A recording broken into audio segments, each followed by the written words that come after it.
Bismillahirrahmanirrahim. Assalamualaikum warahmatullahi wabarakatuh. Waalaikumsalam warahmatullahi wabarakatuh. Alhamdulillah, alhamdulillahillazi hadana lihaza wa ma kunna linahtadiya laula an hadanallah. Asyhadu an la ilaha illallah wa asyhadu anna Muhammadar Rasulullah sallallahu alaihi wasallam. La nabiyya ba'da amma ba'du. Puji syukur tak lupanya kita panjatkan kepada Nabi Muhammad SAW yang telah memberikan rahmat dan nikmatnya kepada kita bersama sehingga kita telah dapat melaksanakan perkuliahan daring pada hari ini. Baiklah, saya Dwi Rahmiana Febriana selaku moderator dan ingin mengucapkan terima kasih kepada dosen pengampu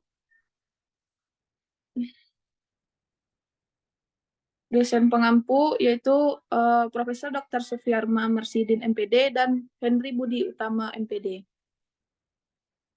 Tentunya saya tidak sendiri dan ditemani oleh rekan-rekan saya. Yang pertama Fitri Nur Frida Aprilia dengan NIM 22053020, Gita Musrial dengan NIM 1299294 dan Indah Intan Permatasari dengan NIM 22006074. Baiklah, kita langsung saja ke pemateri yang pertama yang akan dijelaskan oleh Gita Musrial. Kepada Gita Musrial dipersilakan. Baiklah, terima kasih kepada moderator. Di sini saya akan menjelaskan materi tentang konsep dasar dari supervisi pendidikan. Nah, yang pertama kita akan membahas apa itu pengertian dari supervisi pendidikan ini. Menurut Waluya, pada tahun 2013, supervisi pendidikan adalah suatu proses pengawasan, bimbingan, dan evaluasi yang dilakukan oleh atasan ataupun pihak yang bertanggung jawab terhadap pelaksanaan kegiatan pembelajaran ataupun dari program pendidikan. Nah, tujuan dari supervisi pendidikan ini adalah untuk meningkatkan kualitas pendidikan melalui pemantauan dan bimbingan terhadap para pendidik. Ada beberapa poin penting di dalam pengertian supervisi pendidikan ini, yang melibatkan diantaranya yaitu ada pengawasan, bimbingan, evaluasi, pengembangan profesional, dan peningkatan kualitas pendidikan. Kemudian materi selanjutnya, kita akan membahas yaitu rasional dari supervisi pendidikan.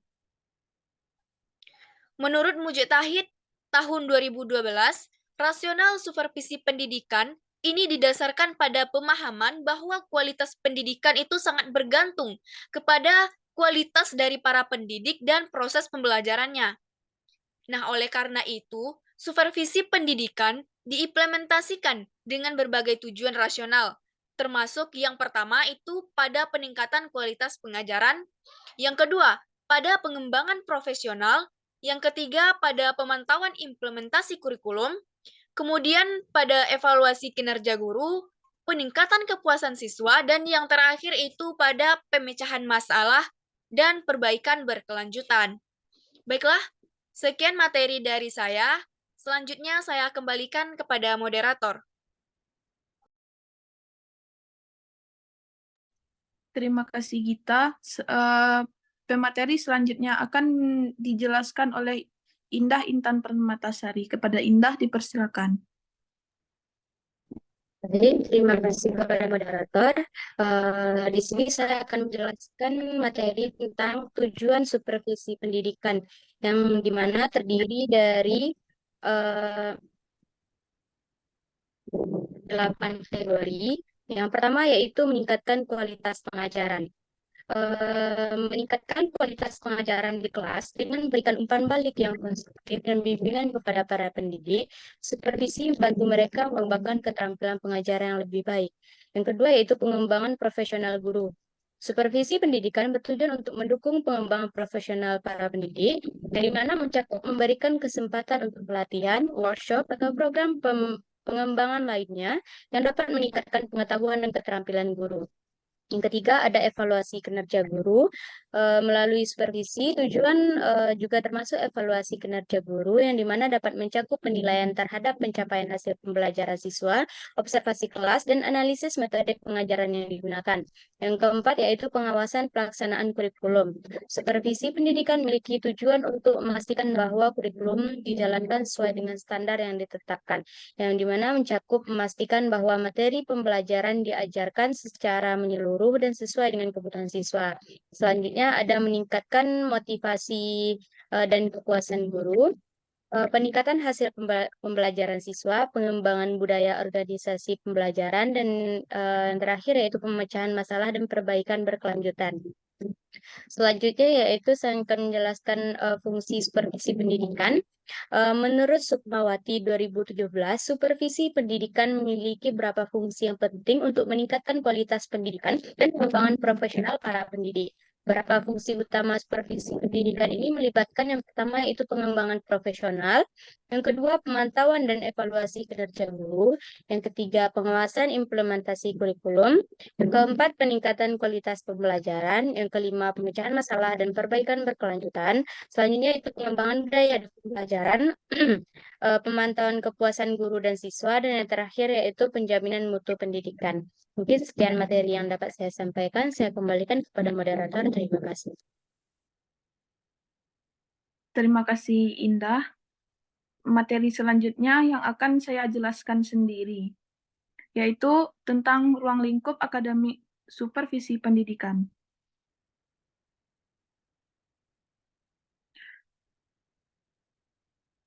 Menurut Astuti 2017, ruang lingkup akademik supervisi pendidikan mencakup berbagai aspek yang terkait dengan perencanaan, pelaksanaan, dan evaluasi kegiatan pembelajaran.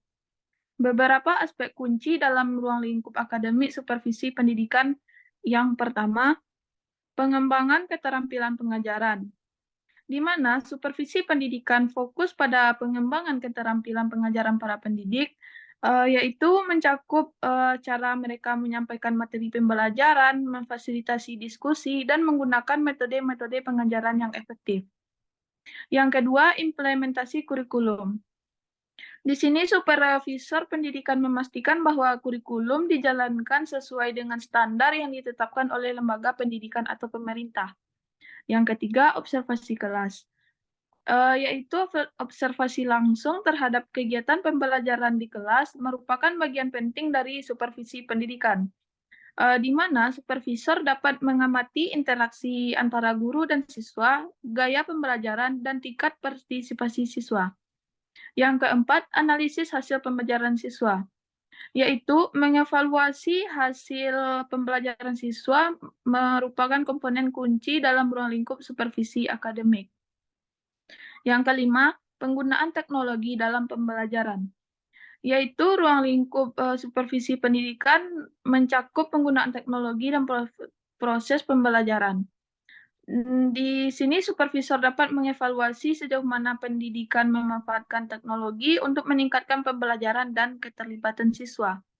Yang keenam, pemahaman dan penerapan metodologi pengajaran, yaitu pengajaran yang sesuai dengan kebutuhan siswa atau tujuan pembelajaran. Yang ketujuh, pengembangan materi pembelajaran, yaitu mengembangkan materi pembelajaran secara inovatif dan sesuai dengan kebutuhan siswa. Yang kedelapan, pelatihan dan pengembangan profesional, yaitu untuk meningkatkan kualitas pengajaran. Di sini supervisor dapat memberikan saran tentang pelatihan tambahan atau program pengembangan lainnya. Yang kesembilan, pengelolaan kelas dan disiplin. Di sini supervisor dapat memberikan masukan terkait dengan strategi pengelolaan kelas yang efektif dan cara mengatasi masalah disiplin. Materi yang selanjutnya yaitu ruang lingkup manajerial supervisi pendidikan.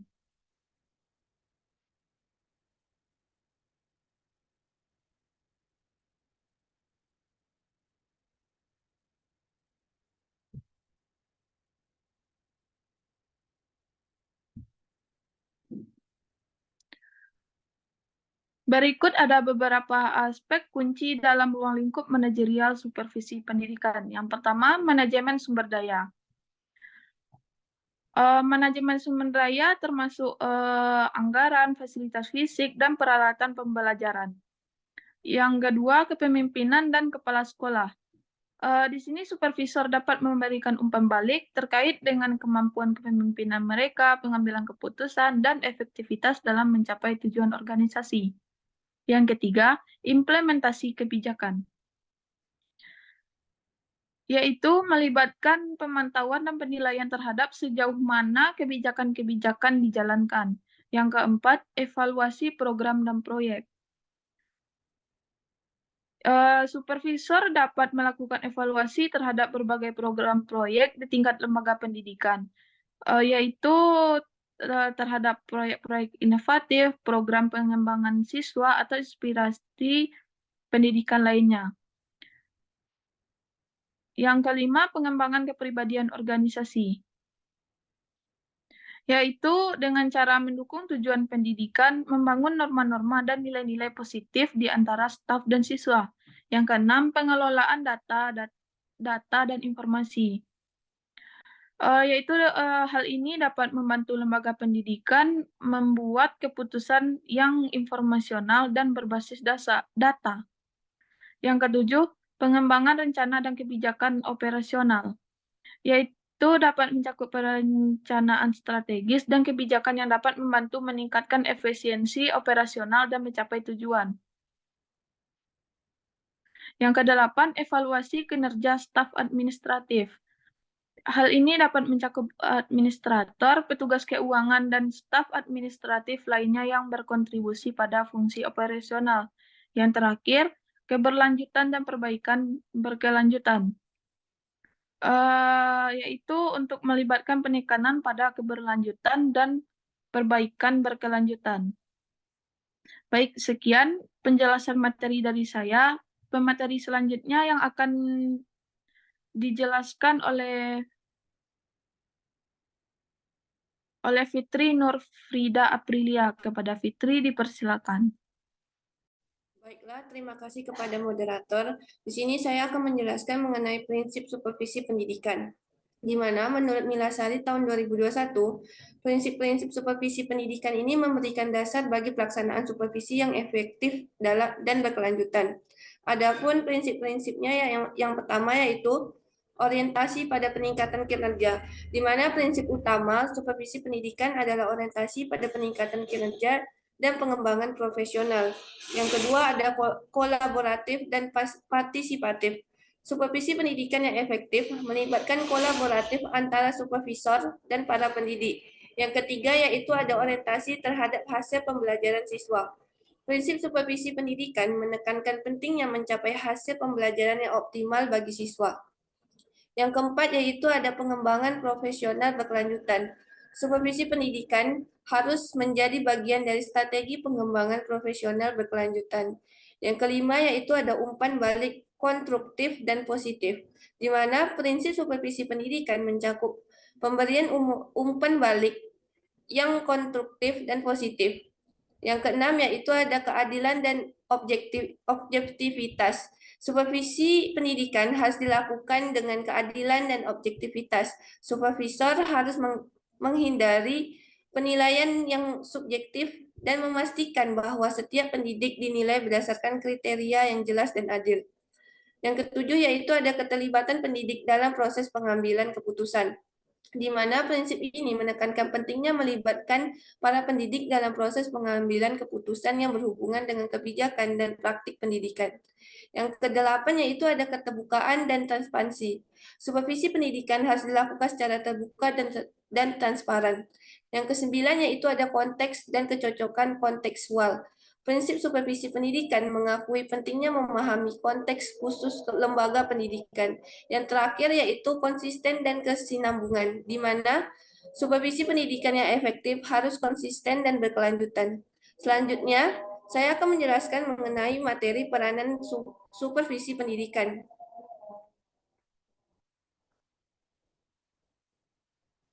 Menurut Pagal tahun 2014, peranan supervisi pendidikan sangat penting dalam meningkatkan kualitas pendidikan, efektivitas pengajaran, dan pengembangan profesional pada pendidikan.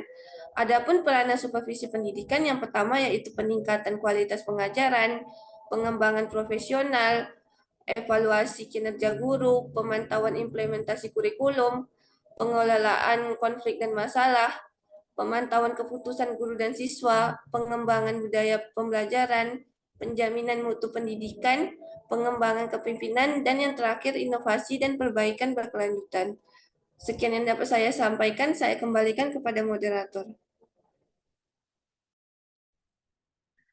Baiklah, sekian penjelasan materi dari kelompok 11.